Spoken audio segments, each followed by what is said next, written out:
All right, welcome back to Matt's Metal Show. We're on part two of breaking the Metallica albums. First half of it, pretty much first half. There's 12 total albums. We started with number 12, which was Lulu with Lou Reed, and it was fucking garbage. You can get the Lulus Lou Reed. I don't know if you can. I got it.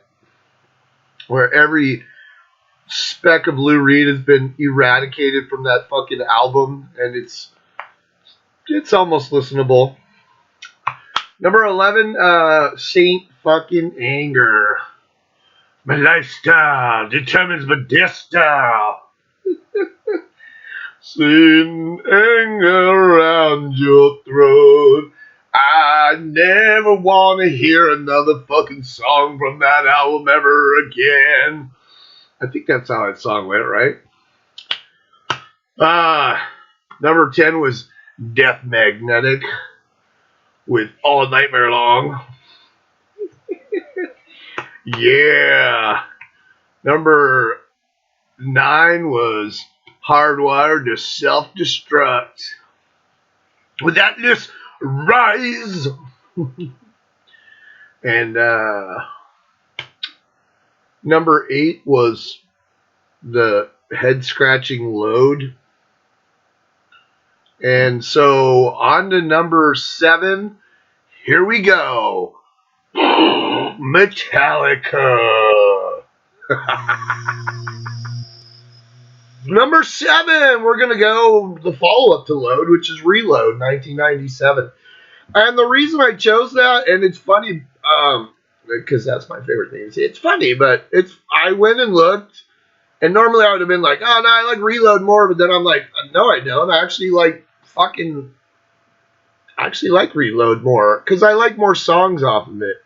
A lot of people hated this. They thought, oh, this was the filler they cut off of fucking Load. Maybe it's true.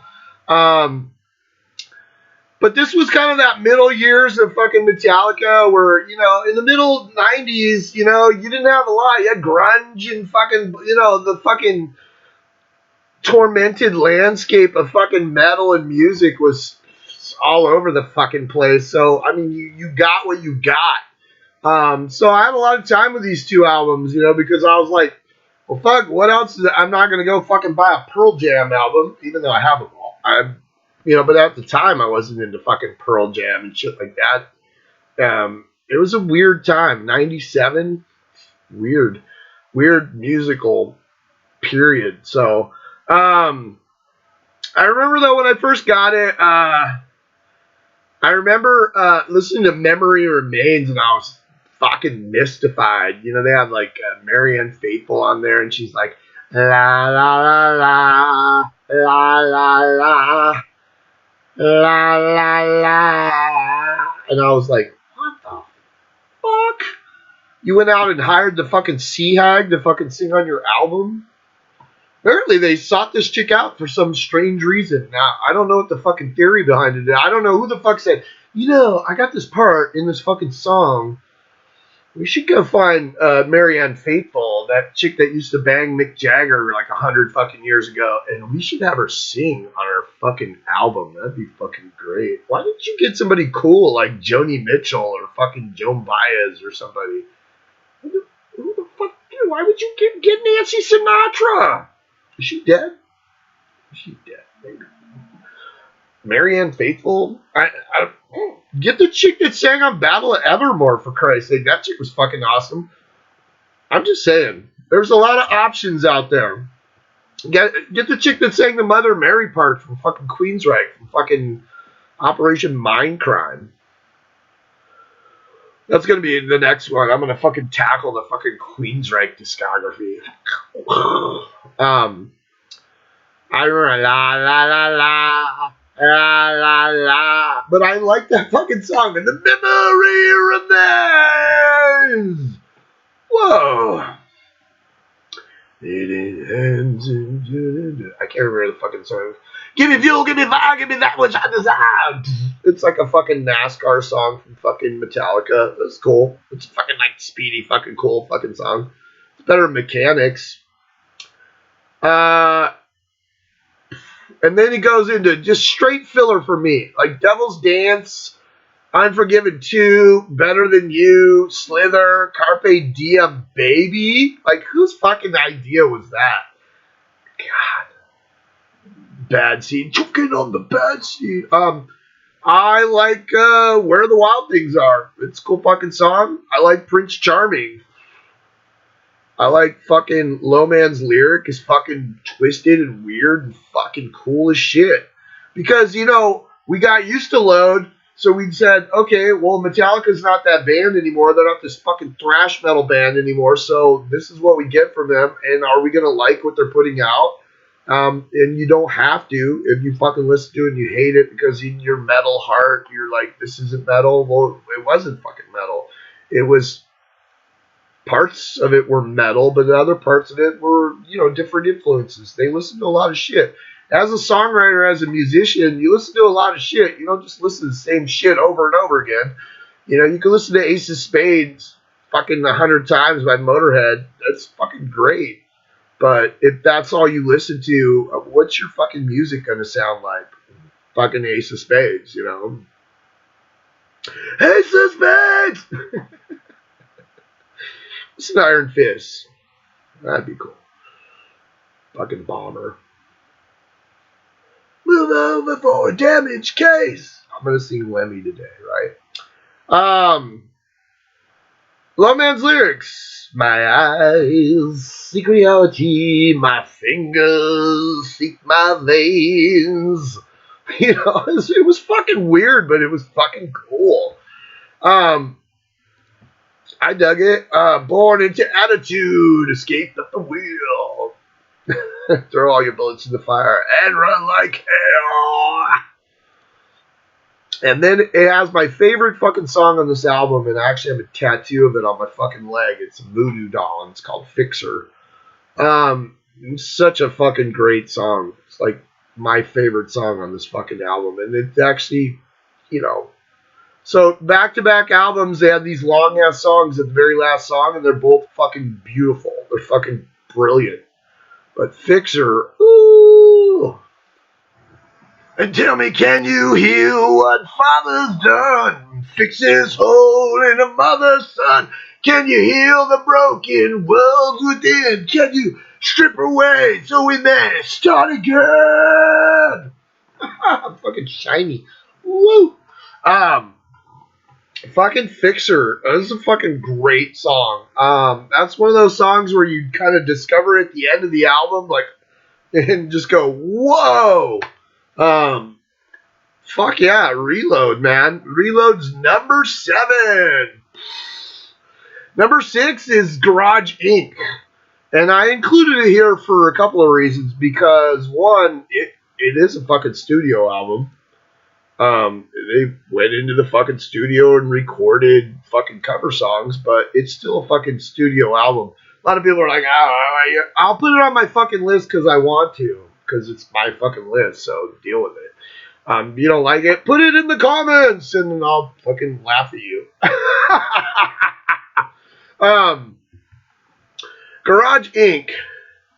So my first introduction to Jason Newsted was the 598 Garage Days Revisited.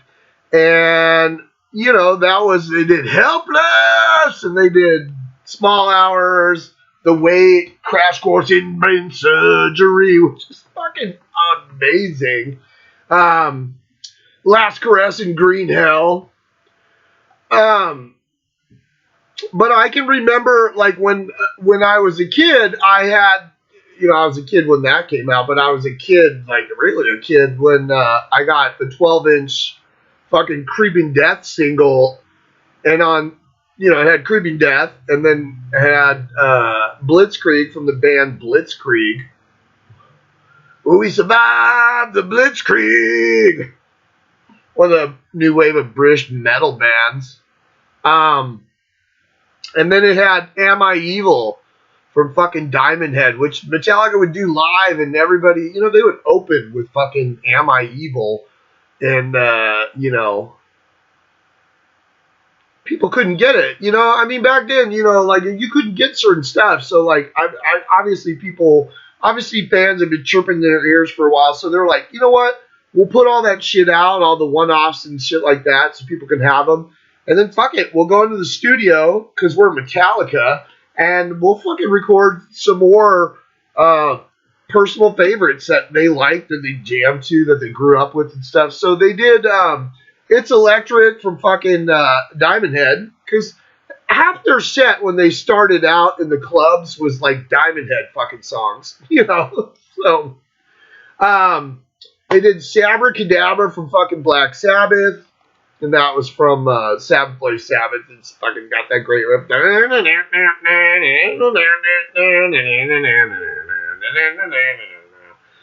And in the middle of that, they go into National Acrobat, which is also on Sabbath Bloody Sabbath. And fuck, it's fucking amazing. I love that song off of fucking Sabbath Bloody Sabbath, but I love the fucking Hetfield version because he's like, I am the world that hides the universal secret of all time. Destruction of the empty spaces is my one and only crime.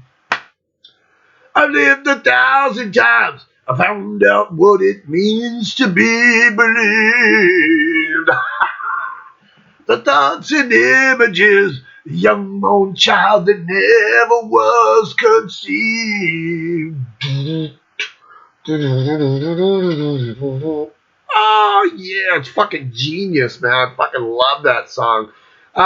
They do fucking Turn the Page from Bob Seger. It's like my favorite Bob Seger. I always fucking loved that song even when I was a kid. And then fucking Metallica did it. It was like they're fucking reading my mind. Just Die, my darling. From fucking Danzig. I'm not a big fucking Danzig fan. I fucking don't like Glenn Danzig. He's a fucking tool.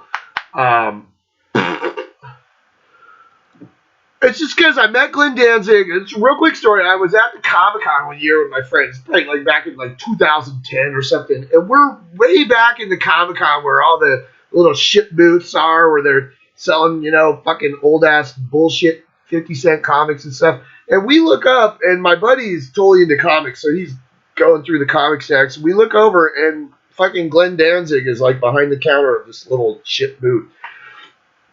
And I look over, and I'm like, dude, isn't that Glenn Danzig? He's yeah, we don't give a fuck. And then this little kid comes up, and he has a fucking cassette tape, with the fucking Danzig skull, on it. And he fucking asked him, oh, could you sign this?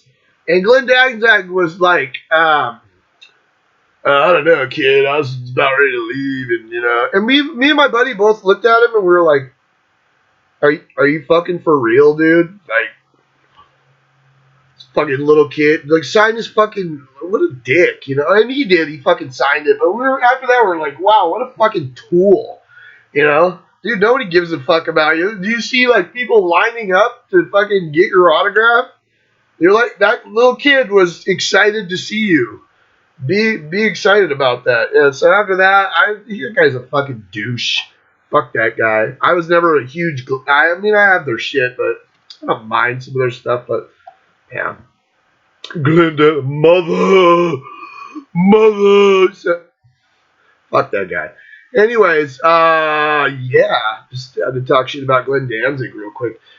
There's a video, though, where he's talking shit to some dude, and it's on, like, YouTube, and, like, this fucking dude just knocks him the fuck out. It's fun to watch. I watched it. It was like when, well, it was fucking great. I was gonna tell you, it was like when or that chick, what was that, Suki, what was that chick's name? Snooki. Remember that video where she's like talking shit and that guy just punches her in the face? I'm not condoning like punching women in the face, but I watched that. It was on like a GIF. It was on like a loop. I watched that for like 20 minutes. It was the fucking greatest thing ever. Because she gets him on the bar stool and she's all, and this guy just looks over and he's all.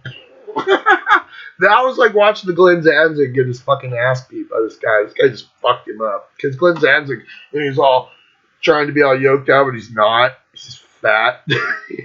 He thinks he's a badass. And you're like, dude, you're like a fucking inbred child.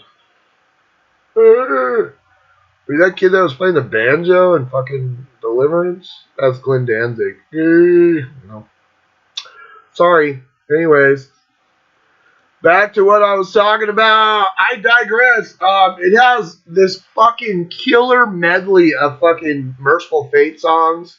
It has like Into the Coven and like what else does it have on it? It has Curse of the Pharaohs. But it has the greatest Hetfield line ever, which is bringing the blood of a newborn child. Yeah! Fuck yeah. I remember my buddy Matt he'd be listening to the fucking Oath, we were on the, at school on the fucking quad at lunch, and he'd have his Walkman headphones on, and he'd be like, dude, listen to this, and it'd be fucking like, Merciful Fate, fucking King Diamond, like, whoa, into the coven. It's like, what the fuck is this? It's crazy awesome. It's a great song. They do Astronomy from fucking Blue Oyster Cult, and this made me go back and find the fucking Blue Oyster Cult song, because this fucking song is awesome. They do Whiskey in the Jar from, it's a traditional Irish folk song, but Thin Lizzy did it, so they do it. It's fucking great. They do this song called Tuesday's Gone. I think it's like a Skinner song or something. And it's got all these fucking guys on it. It's like John Popper from fucking like Blues Traveler and a bunch of other fucking. It's boring as fuck. I just skipped that. More I See. Like Free Speech for the Dumb made me dumb, and then More I See, fucking stupid. But then they threw all that stuff that you couldn't get. So, it has Am I Evil, and it has the 598 Garage Days re-revisited. And then it has Garage Days re-revisited, because that's what the two songs that they did on the back of the 12-inch Creepy Death single. They called it Garage Days Revisited.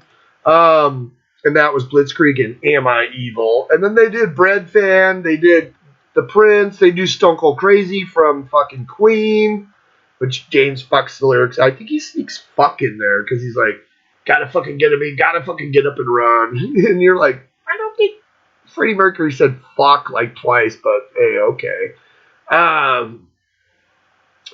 It's got So What, the fucking, what was it, UK Subs or whatever. It's that fucking punk song they got banned from everywhere because it's so fucking. And I just remember, like, you couldn't get that, and so when they did it, everybody was like, "Oh, thank God, we can finally get So What." Because they used to do the song live, and I remember they used to like open the show with So What, which was fucked up like kind of later on because a lot of. I remember I saw him on the Reload tour. There was this like little kid next to me, like we were at the Coors Amphitheater, and we were right there in the front because we were in the mosh pit, and like we were in the front row, and I remember like I think they did So What, and it was kind of like. Ooh. I fucked the sheep. I fucked the goat. I ran my car right down it. So what? So what? So what? So what? You boy little fuck. I just thought that was a novelty song, like kind of pandering to the retards. Had Killing Time from Killing Joke, which is a cool song. And then it has like this little it was Lemmy's birthday one year, and Metallica like surprised him, and they played like 4 fucking Motorhead songs. They do Overkill, Damage Case, Stone Dead Forever, and Too Late, Too Late. The fucking version of Damage Case is fucking great. I love listening to James sing, "Move over for Damage Case." I fucking love Damage Case. It's like one of my favorite Motorhead songs. So, anyways, that's why I put Garage Inc. because. But it's a studio album, and then it had a bunch of other shit on it too, and it sold like 5 million fucking copies, so gotta put it on here. That's on my list. Number 6, Garage Inc. from 1998. A whiskey in the jarro. Woo. All right.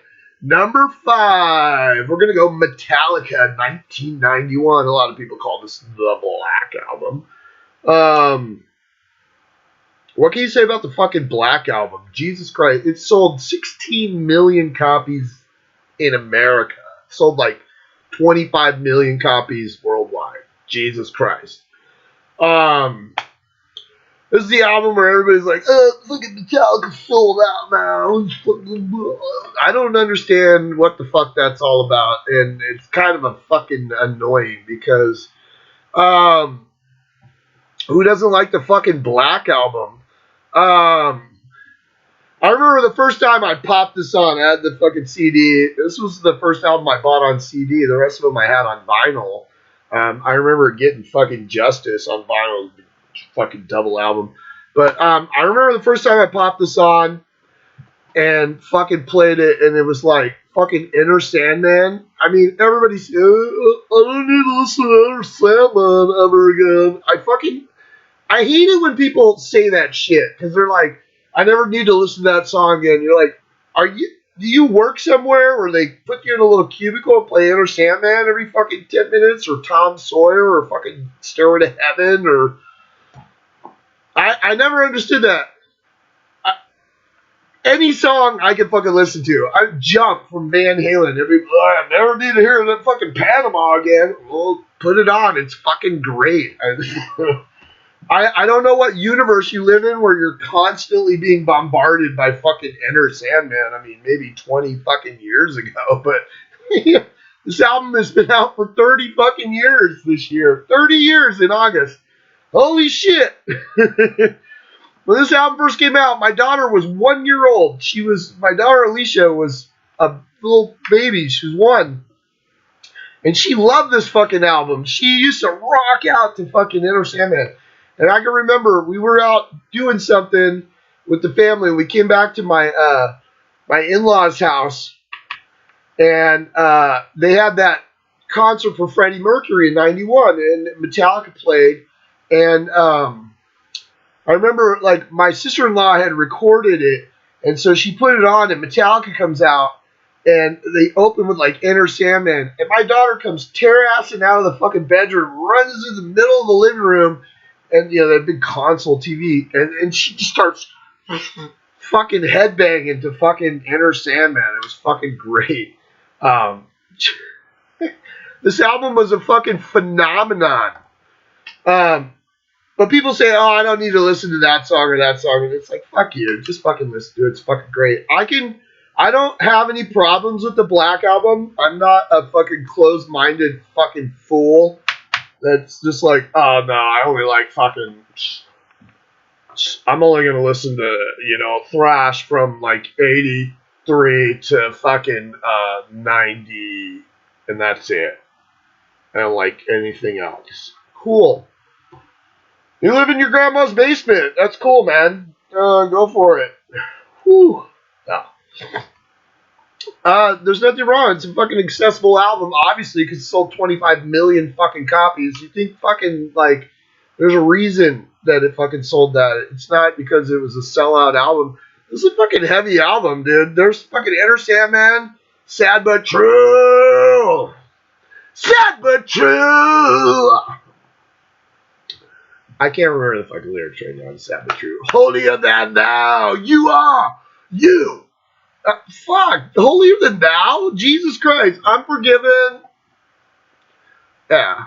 Unforgiven's a cool fucking song, you know. Dude, you want to hear how fucked up James Hetfield's fucking, like, childhood was? It's fucking Unforgiven. Jesus.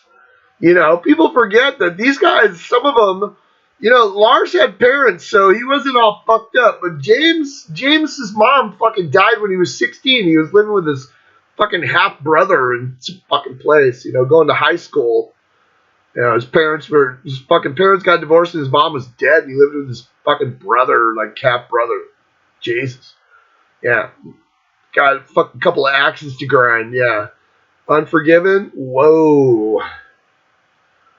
Yeah, read those lyrics. Wherever I may roam, carved upon my stone, my body lies, but still I roam, yeah, yeah. How do you fucking not like that? Okay. Don't tread on me, twisting, turning through the never. All it is, ever was, twisting, turning through the never. Ooh.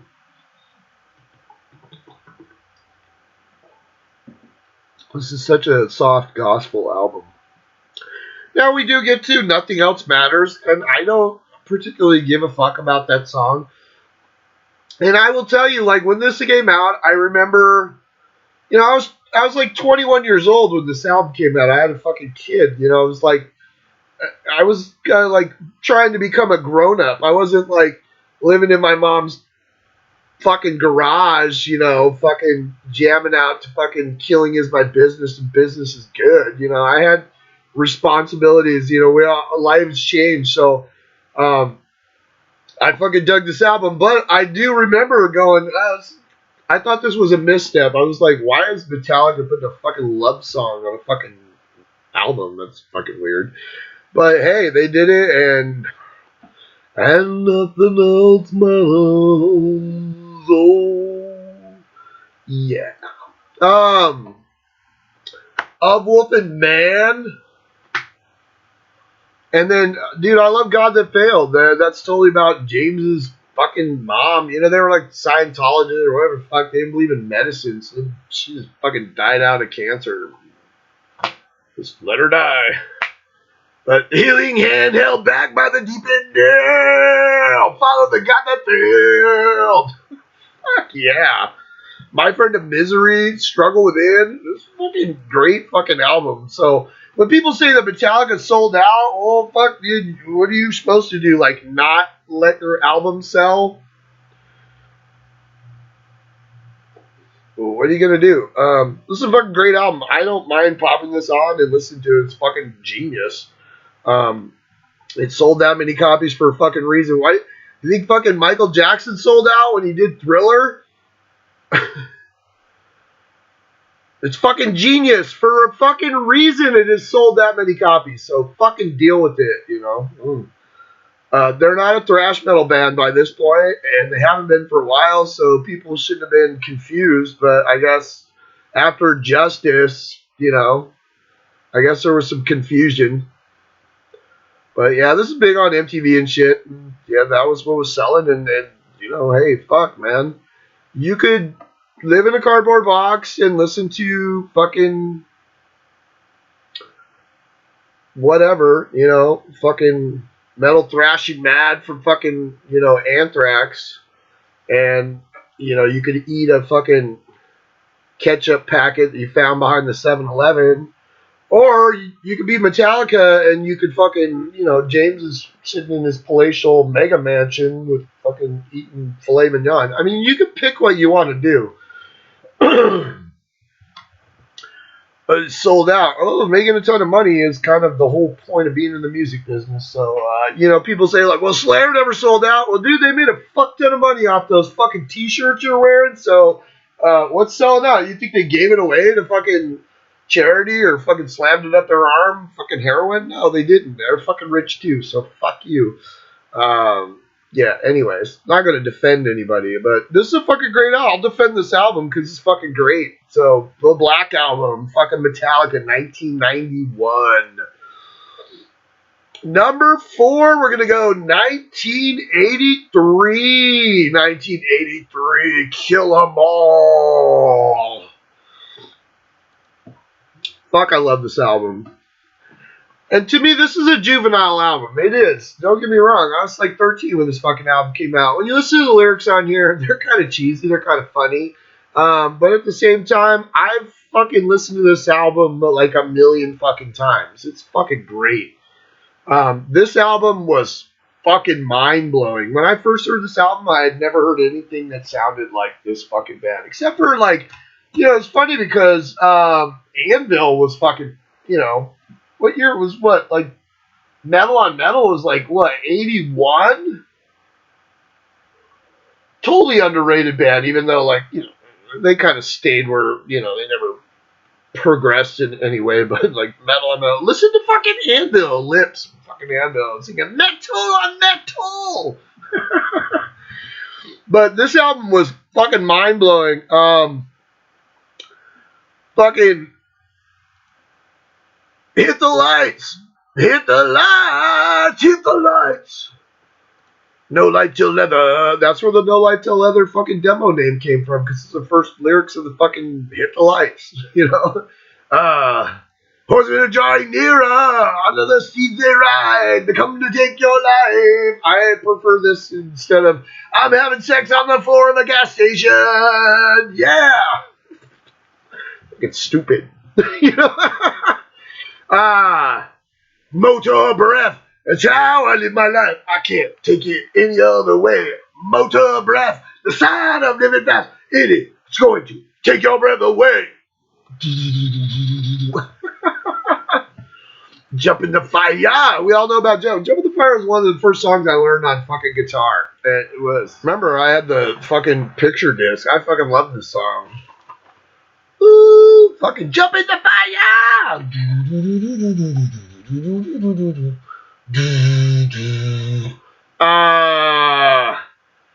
Anesthesia Pulling Teeth, which is, you know, Clifford's bass solo, a lot of fucking cool shit on there. One of the songs I kind of like would usually skip over just because I don't really want to hear a fucking bass solo with a bunch of fucking distortion and wah, unless it's the intro to fucking, you know, boom, the bell tolls.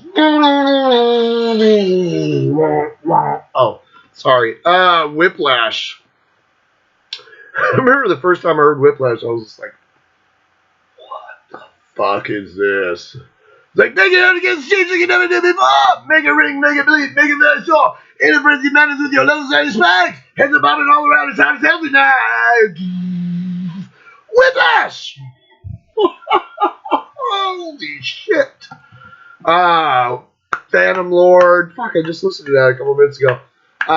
No remorse, no regret. We don't care what it meant. Another day, another death, another sorrow, another breath. Seek and Destroy. I always like the album version. I saw Metallica a bunch of times, and this was the crowd song. And the cool thing about Metallica was, like, I remember when I saw them on the '91 tour with Guns N' Roses. Metallica came out, and like James was burned. He had these big fucking bandages on his arm because he had like stepped into a flash pot like back in fucking Montreal and got fucking torched. So he wasn't playing guitar. He was just singing, and the guitar player was the guy from fucking Metal Church. Which, dude, if you want to listen to a great album, put on The Dark by fucking Metal Church. I was listening to that the other day. Oh, he'll hit you like a ton of bricks. Oh, it's a fucking great album. But anyways, and I remember he only played guitar on the last song, which was Enter Sandman. But the cool thing about them was, is like, James would go, we're going to do this 4 times, and that's it. So they'd be like, search it! And then, you know, the crowd would yell, seek and destroy! Guns N' Roses, on the other hand, they did fucking, like, Knocking on Heaven's Door for, like, 25 fucking years. I think they're still playing it right now. I think so. I can't see the stadium right here because, well, one, they tore it down, but, you know. I remember that. Fuck. Dude. Knocking on Heaven's Door. Like all comatose in the fucking grandstands going, what the fuck, dude? Yeah, searching, seek and destroy, and then fucking Metal Militia. Metal Militia! Oh, fuck. What a great fucking album. This album's fucking flawless. And for 83, this is a fucking masterpiece. This is a fucking thrash. This is the thrash Bible. It came out. Fuck, it's mind blowing. And, you know, right there, they came out with this, and then a little later, fucking Rain of Blood, or, no, was it fucking Rain of Blood? It was fucking Show No Mercy, fucking Rain of Blood. And then it was fucking, what? Anthrax had Metal Thrash and Mad. And then it's funny because they say the big 4, but like, wasn't there an Exodus album like before? I'll have to look it up, but Killing Is My Business and Business Is Good didn't come out till 85. That's like 2 fucking years later. Metallica's already like past Ride the Lightning and working on fucking Master of Puppets by the time fucking Megadeth even hit the scene, so makes you wonder. Yeah, because their demo was 84. Did Kerry King play on that? We don't know, right? Did Kerry King play on the fucking Megadeth demo? Or was fucking Chris Poland in the band yet? I can't remember. I know Kerry King was the other guitar player in fucking Megadeth when they first started. There's fucking pictures of it, them at fucking shows doing fucking gigs and shit. And then Kerry King went to fucking Slayer. I don't know. Anyways, this is a fucking masterpiece. This was fucking brilliant. This was fucking Kill 'Em All. I remember reading or watching an interview with Eddie where he was saying, Eddie Trunk, where he was saying like, you know, he was the only employee for fucking Metal Blade Records, Johnny Z, and he came to him and was like, dude, I don't know what the fuck to do with this, and like, it was Kill 'Em All, and fucking Eddie played it, was like, and Eddie was doing like some pirate radio show, so they would play it on the fucking radio. It was fucking mind-blowing, dude. Kill 'Em All, man. I've listened to this album like 1,000 times. It's fucking glorious. But like I said, it's a little juvenile. It's not upper echelon. I mean, all those albums were a little juvenile. Those guys were young. They were in their 20s. I was 13 when this fucking album came out, so I wasn't exactly like, you know. But I think I was 15 by the time I got, or 15 or 16 by the time I got into them. But I was just like, you know, Kill 'Em All, yeah. All right, top 3. Number 3, we're going to go 1988 and Justice for All. Ooh, yeah. I've gotten the remaster of all these so far, so. The remaster of this still has no Jason Newsted bass sound, right? That's the big dilemma on this album is like, where's Jason Newsted's bass? Well, Jason Newsted was playing bass like a guitar, and he was basically copying everything fucking James was doing. So, yeah, it gets kind of washed out, lost in the mix. Yeah. This is a brilliant fucking album.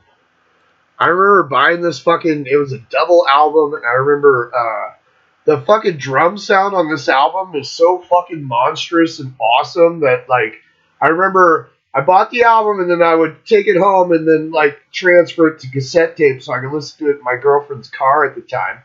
And I remember I had the fucking, you know, I had the big ass fucking stereo with a fucking turntable and shit, and I had this, like, graphic equalizer where I could fucking fuck with shit. And I remember I made like 6 different fucking tapes of this, and every fucking time, like, the fucking drums were so loud that it would distort out that I had to go back and fucking re-record it again and, like, lower the fucking drum sound so I could get it to where it wouldn't blow the fucking speakers out of my fucking girlfriend's car at the time.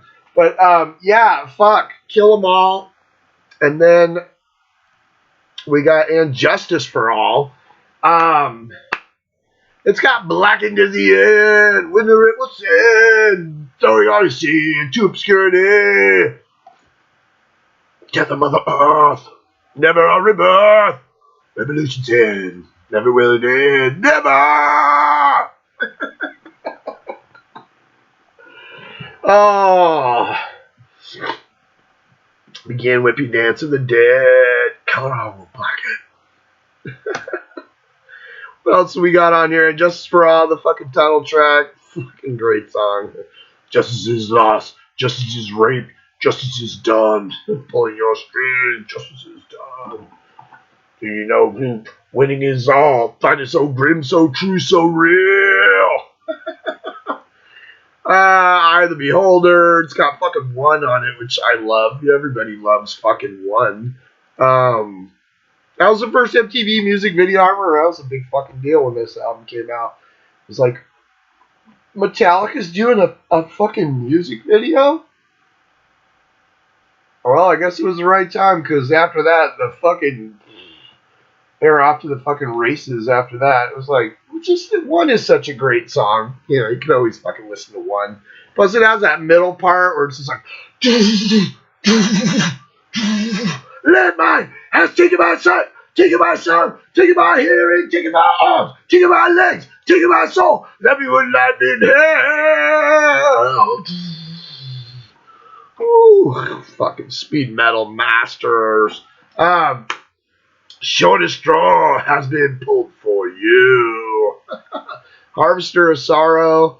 I saw them on this tour twice. I saw them like headline at the Sports Arena, and then I saw them on Monsters of Rock in '88, right before this album came out, and they played Harvester of Sorrow. That was the only song they played off this album because it was before the album came out.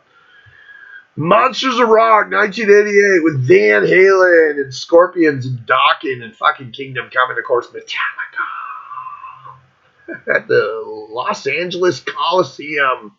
Los Angeles Memorial Coliseum. Woo.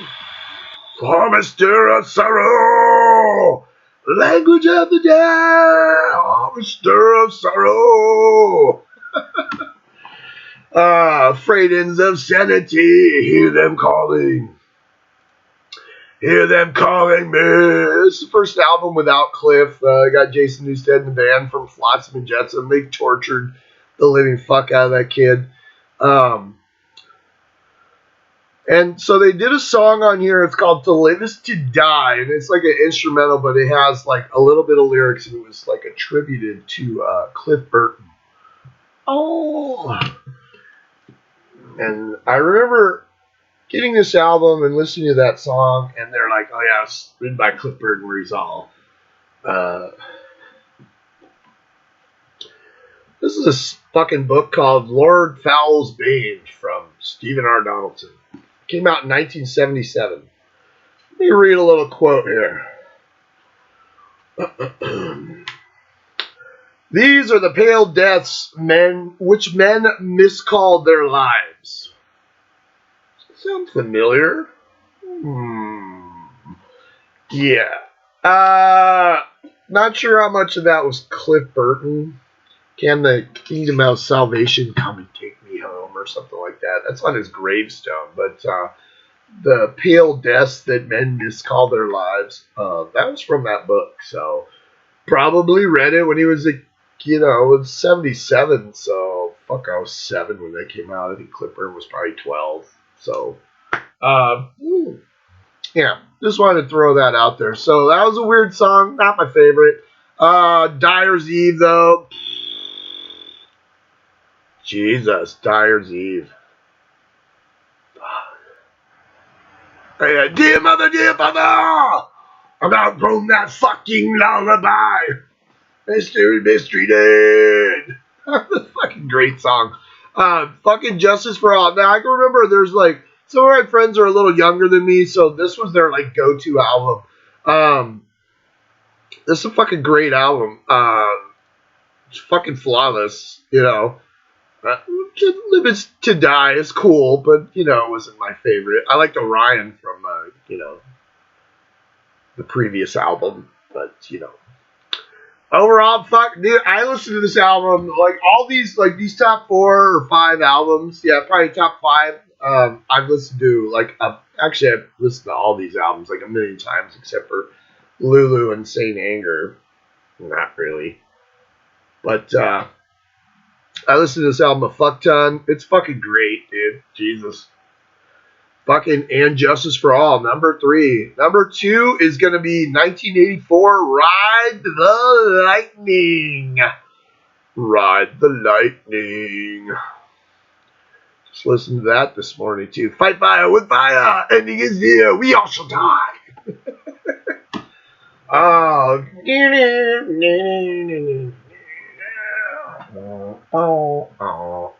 Fucking Ride the Lightning. Fucking great song. I fucking love this album as well. But you could tell, like, for me, like, they do Kill 'Em All, and then a year later they come out with this, and it's like night and day. And this fucking album is polished. It's fucking great. It's fucking wow. There's not a bad song on this fucking album at all. Fight Fire with Fire. Ride the Lightning, the fucking title track's fucking great. For Whom the Bell Tolls. Time marches on. Men on fire, still alive through the 18th blow. Gone insane from the pain that they surely know. For whom the bell tolls, time marches on. If anybody ever wondered where the fuck that came from, yeah, there's a Ernest Hemingway book called For Whom the Motherfucking Bell Tolls. It's about the Spanish War. It's fucking gnarly, and that's what that song is about. Woo! And that's what I liked about Metallica, even as a kid, was like, oh, these guys are fucking literate. Like, they fucking read Hemingway? What the fuck? Wow. Fade to Black. Oh my god. Life it seems to fade away, drifting further every day, getting lost within myself. Nothing matters, no one else. I have lost the will to live, simply nothing more to give. There is nothing more for me. Need the end to set me free. Like total suicide song. They got nobody like off themselves like fucking Judas Priest fans, you know, and then Metallica would have got sued too. They'd been like, oh dude, Fade to Black is telling you to kill yourself. Yeah, it's not. Okay, fucking Trapped Under Ice. I'm trapped under ice. Escape. Well, Escape's really the weakest song on this whole fucking album. Because then it has I'm Creeping Death. Slaves, Hebrews born to serve. To the Pharaoh, heed to his every word. Live in fear. Hate of the unknown one, the deliverer. Wait, something must be done for 100 years. So let it be written. So let it be done. I'm sitting here by the chosen one. Oh, fuck. I love that song. And then it has Call of Cthulhu. K-T-U-L-U. Maybe they were afraid that, like, H.P. Lovecraft was going to sue them, but he's been dead since the 20s or some shit, right? He's been dead a long fucking time, Mr. H.P. Lovecraft. So I don't think he had anything to worry about, but yeah, either that or somebody just couldn't spell Cthulhu. But what a fucking great album this is. I fucking listened to this morning and I just, fuck, you know, you take shit for granted, and then when you like go back and you actually, dude, even when I was listening to Reload and Load and shit like that, I was still like, wow, this is like memory lane, man. I was like, yeah, this is fucking awesome.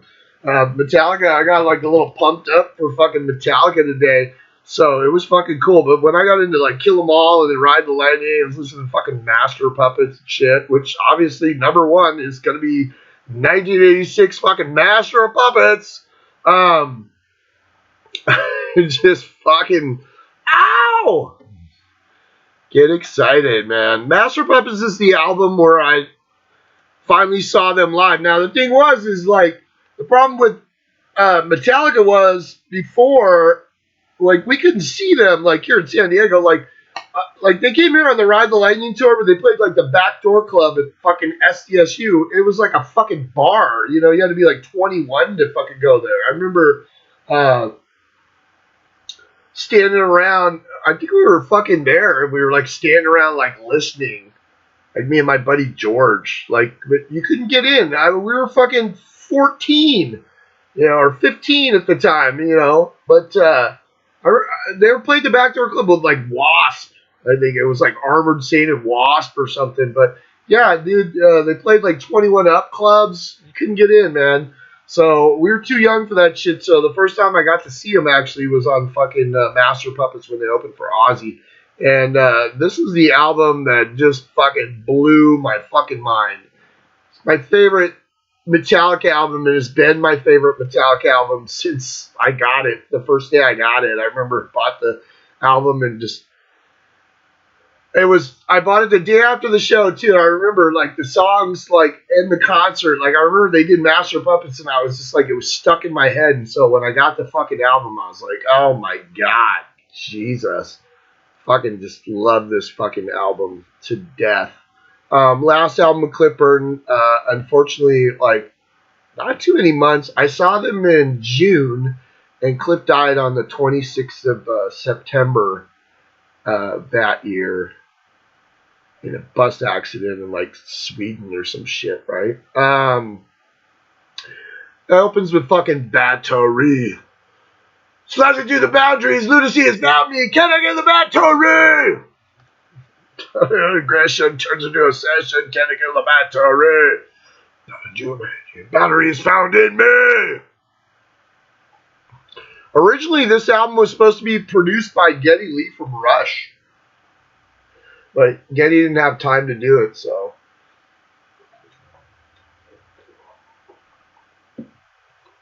Who knew? But they thank Geddy, Alex, and Neil in the liner notes, so. Of course these guys listen to fucking Rush. Are you kidding me? Cliff Burton? Loved Rush. And Sabbath. Master of puppets and pulling the strings. Twisting your mind and smashing your dreams. Just blinded by me, you can't see a thing. Just call my name because I hear a scream. Fucking great song. My favorite lyric too, he's like, never ending day, just your numbered days. Chop your breakfast on a mirror. Cause, you know, it's a song about drugs. Like, he's the master of puppets. He's pulling your strings. So you're a fucking drug addict. He probably wrote this about Dave. Because this is 86. By this time, Dave's still a full-blown drug addict, fucking crazy person. You know, so were they, I think. So, you know. The thing that should not be. We already covered that. It's Call of Cthulhu. It's another fucking great motherfucking song. I love this fucking song. Hybrid children watch the sea. Pray for Father roaming free. Drain you of your sanity. Face the thing that should not be. Where's like, not dead which eternal lies. Stranger eons death may die. Which we all know, if you were a Maiden fan, if you were an Iron Maiden fan, and you got fucking Live After Death, and on the tombstone of fucking Eddie on the cover of Live After Death, it says that H.P. Lovecraft quote, with strange aeons, even death may die. Whoa! Hell yeah. Fucking Welcome Home Sanitarium is probably my favorite Metallica song of all time. Of all time. That and fucking, like, Bell Tolls is close, but fucking Sanitarium is my favorite fucking Metallica song ever. Fucking great songs. Keep him tight, it makes him well. He's getting better, can't you tell? No more can they keep us in. Listen, damn it, we will win. They see it right, they see it well, but they think this saves us from our hell. Sanitarium. Leave me be. Sanitarium. Just leave me alone. Fucking love that song. Disposable Heroes. Fucking great, man. Oh my god. Leper Messiah. Bow to Leper Messiah! Dave Mustaine swears they fucking yanked that from him. Which is weird because it's like, this is 86. Well, you had a fucking album out the year before. Why didn't you fucking put Leper Messiah on it? Yeah, okay. Orion, the fucking instrumental is fucking great, and then it has Damage incorporated. Fuck! There you have it. That's my favorite fucking Metallica album of all time. I fucking love that album. It's fucking great. I have all the remasters, so they remastered like Kill 'Em All, Ride the Lightning, all the way up into like the last one they did was the 598 Garage Days revisited. So some of them they do a really good job and they throw on like live shit. So there's like a live show from East Rutherford, New Jersey, or some shit on here, the Country Club in Reseda. They're all fucking great. My fucking voice is all fucking James Hetfield out now. Yeah. Oh man, fuck. There's some live albums. Live Ship Engine Purge came out in '93 after the Black Album. That's a cool thing. I got that. It's got some cool fucking. It's got a live show from fucking '89 from the Justice Tour, and then it has the live show from San Diego. I think. Yeah, I was at that show, fucking San Diego show, and then I think the CD though is the Mexico City show, which is like 3 discs. It's pretty cool. Fucking